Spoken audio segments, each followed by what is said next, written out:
Bismillahirrahmanirrahim. Assalamualaikum warahmatullahi wabarakatuh. Saudara-saudara para mahasiswa Fakultas Hukum untuk semester 3 ya kalau tidak salah, yang Bapak banggakan. Kali ini Bapak ingin menyampaikan materi hukum agraria ya lewat media YouTube atau video ya. Mudah-mudahan saudara-saudara bisa menyimaknya dengan baik ya. Baiklah, kita mulai saja. Bahwa hukum agraria ya, hukum agraria nasional ya, yang dikenal dengan UUPKA, Undang-Undang Pokok Agraria Nomor 5 tahun 1960, itu dibentuk berdasarkan ketentuan pasal 33 ayat 3 Undang-Undang Dasar 1945 yang menentukan bahwa air ya, bumi, air dan kekayaan alam yang terkandung di dalamnya ya, dikuasai oleh negara dan dipergunakan untuk sebesar-besarnya kemakmuran rakyat. Yang dimaksud dengan hukum agraria nasional ini adalah ya, ketentuan bersifat imperatif ya, yakni mengandung perintah kepada negara agar bumi, air dan kekayaan alam tadi ya yang terkandung di dalamnya gitu, diletakkan di dalam penguasaan negara itu yang digunakan untuk mewujudkan kemakmuran bagi seluruh rakyat Indonesia. Karena itu, tujuan dibentuknya hukum agraria nasional pada pokoknya meletakkan dasar-dasar bagi penyusunan hukum agraria nasional yang akan merupakan suatu alat untuk membawakan kemakmuran, kebahagiaan dan keadilan bagi negara dan rakyat, terutama rakyat tani di dalam rangka masyarakat yang adil dan makmur. Hukum agraria kolonial hukum agraria kolonial tempo dulu itu dibuat untuk apa? Dibuat untuk kepentingan pemerintah Hindia Belanda, Eropa Timur asing. Sedangkan hukum agraria nasional dibuat dengan tujuan untuk apa? Untuk mewujudkan kesejahteraan dan kemakmuran rakyat Indonesia. Unsur-unsur yang dipergunakan di dalam hukum tanah di Indonesia ini atau hukum nasional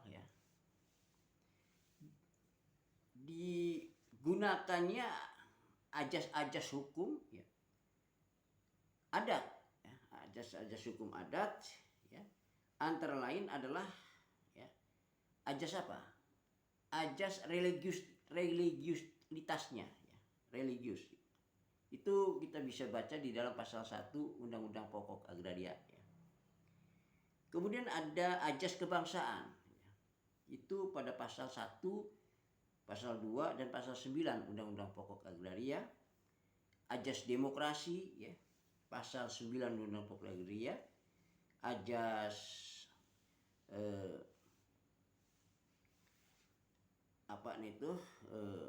pemerataan ajas pemerataan kemasyarakatan dan keadilan sosial itu ada di dalam pasal 7 ya, pasal 10 dan 11, juga pasal 13 Undang-Undang Pokok Agraria. Hukum agraria ini termasuk hukum yang merupakan suatu kelompok ya. Berbagai bidang hukum yang masing-masing mengatur ya. Mengatur apa? Mengatur hak-hak ya. Hak-hak penguasaan atas sumber-sumber daya alam tertentu ya. Dan juga sebagai satu himpunan peraturan ya. Himpunan peraturan yang mengatur tentang bagaimana para pejabat ya, pemerintah itu menjalankan tugas ya, tugas mereka di bidang keagrariaan. Di dalam kaitan letak hukum agraria di dalam sistem hukum di Indonesia, maka di dalam tata hukum di Indonesia, hukum agraria merupakan hukum yang berdiri sendiri ya, dan tidak menjadikan bagian dari yang lain. Tegasnya di Indonesia, hukum agraria itu diterima dengan diberlakukannya sebagai cabang hukum. Dan prinsip-prinsip di dalam Undang-Undang Pokok Agraria ini yaitu terdiri dari ajas kenasionalan ya, kemudian ajas hak menguasai negara ya, kemudian pengakuan terhadap hak ulayat ya, kemudian juga fungsi sosialnya ya, fungsi sosialnya hak atas tanah, kemudian hubungan sepenuhnya warga negara Indonesia dengan tanah ya, dan kemudian kesamaan hak ya. Kesamaan hak antara warga negara Indonesia laki-laki dan juga warga negara Indonesia perempuannya ya. Itu persamaan haknya. Kemudian Landed Forum ya, dan yang ke-8 ya, atau yang selanjutnya ya adalah perencanaan ya. Perencanaan dalam peruntukan. Nah, saudara-saudara, sekedar pengetahuan selanjutnya bahwasanya lembaga pendaftaran tanah ya, yang diatur sekarang ini dengan peraturan pemerintah nomor 24 tahun 1997. Tujuannya adalah untuk adanya kepastian. Kepastian apa? Kepastian hukum dan hak atas tanah. Karenanya tidak ada penggunaan hak atas tanah ya, atau kita katakan sertifikat ganda. Jadi tidak ada sesungguhnya ada sertifikat ganda ya. Jadi di dalam praktek ya, di dalam praktek jika terjadi ya, penggandaan ya, maka untuk mengetahui keabsahan kedua sertifikat tadi ya, kita dapat mendatangi kantor pertanahan setempat. Untuk apa? Untuk menentukan kebenaran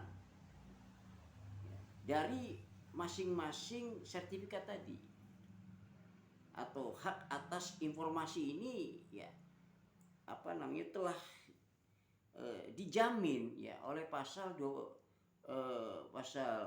34 ayat 1 di dalam PP tadi ya, PP 24 1997. Jika didapati ya bahwa salah satu sertifikat itu tidak ya tercatat di kantor pertanahan yang dimaksud, maka dapat diduga pihak pemegangnya tersebut ya melakukan pemalsuan.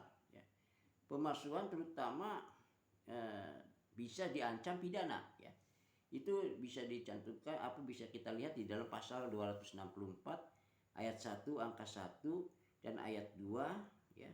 Kitab Undang-Undang Hukum Pidana ya.